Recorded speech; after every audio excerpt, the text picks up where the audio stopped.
We've all heard about the power of positive thinking. But what if it's more than just having a good attitude? What if our minds are, literally, shaping the world around us every single moment? Well, today we are diving into the real secret to making that happen. I want you to just imagine this for a second. Every single thought you have, the good, the bad, the anxious, the hopeful, instantly becomes your reality. What would your world even look like? This isn't just some fantasy, it's the core ideal we're going to unpack today. And to really get our heads around how this works, we're going to turn to this ancient yogic parable. It's a really simple story, but it perfectly shows both the incredible power and, well, the hidden danger of a mind that's just running wild. Okay, so picture this. A man, he's been on a long journey, he's exhausted, and he accidentally wanders into paradise. He's so tired, he just thinks, man, I wish I could just rest for a bit. And boom, instantly, a perfect, comfortable resting spot just appears. He wakes up feeling hungry, and he imagines this huge feast, and there it is, right in front of him. Then he thinks of drinks, and yep, they appear too. But with all his physical needs met, his mind starts to wander. He thinks, wait, what's going on here? This is too good to be true. There must be ghosts. And suddenly, he's surrounded by ghosts. Terrified, his mind spirals. He thinks, they're going to torture me, and the torture begins. And in his final panicked thought, he thinks, they are going to kill me, and he dies. So what on earth happened? Well, the man had, completely unknowingly, sat down under a kalpavriksha, a divine, wish-fulfilling tree. You see, the tree wasn't good or evil. It simply delivered whatever he focused his mind on. The very same power that brought him comfort and food also brought him terror, and in the end, his own death. Now, this isn't just a spooky story about a magical tree. It's a metaphor for our own minds. The real problem wasn't the tree's power. It was the man's inability to control his own thoughts. And this leads us to a really important concept, something known as the monkey mind. So in yogic terms, an untrained mind is called markata, which literally means monkey. And it's the perfect comparison, really, because this state of mind has two main qualities. First, unnecessary movement. It's always just jumping from one thought to the next, right? And second, constant imitation. It just copies and repeats old patterns, a lot of the time without us even realizing it's happening. And here you can really see the two states side by side. The man in the story, he was trapped in the monkey mind. It was chaotic, compulsive, and ultimately self-destructive.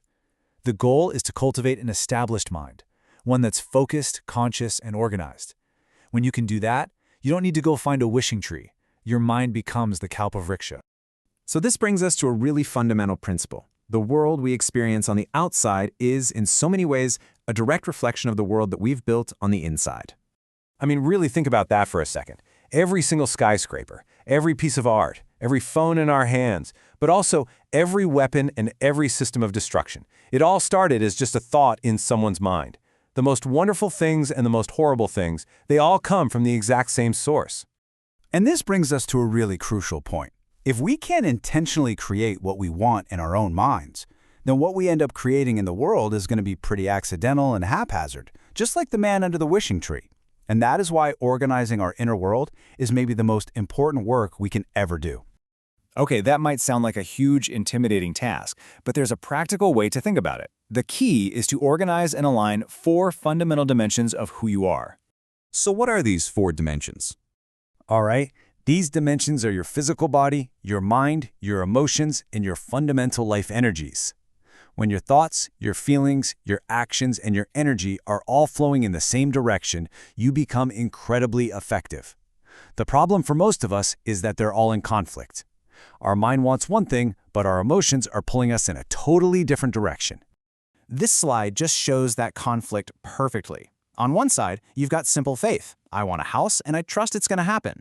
There's no counter thought, no doubt getting in the way. But then you've got the overthinker who says, I want a house, but immediately follows it up with, but that's not possible, I don't have the money. You see, they create a desire on one level and then instantly cancel it out with doubt on another. This internal tug of war is what sabotages everything. So how do we stop this self-sabotage? How do we actually become the creators of our lives, instead of just accidental victims of our own runaway thoughts? Well, the ultimate goal is to shift your entire way of being, to move from being a compulsive reactor, just driven by the whims of that monkey mind, to becoming a conscious creator who deliberately and intentionally directs their inner world. And here's a really simple but powerful way to start. Begin each day with one clear commitment.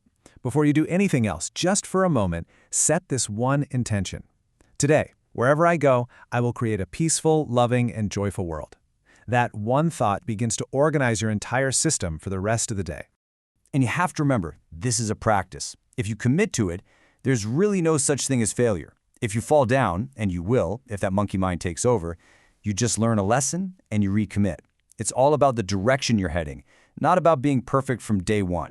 Ultimately, the source of all creation is functioning inside of you, every single moment. You have access to it.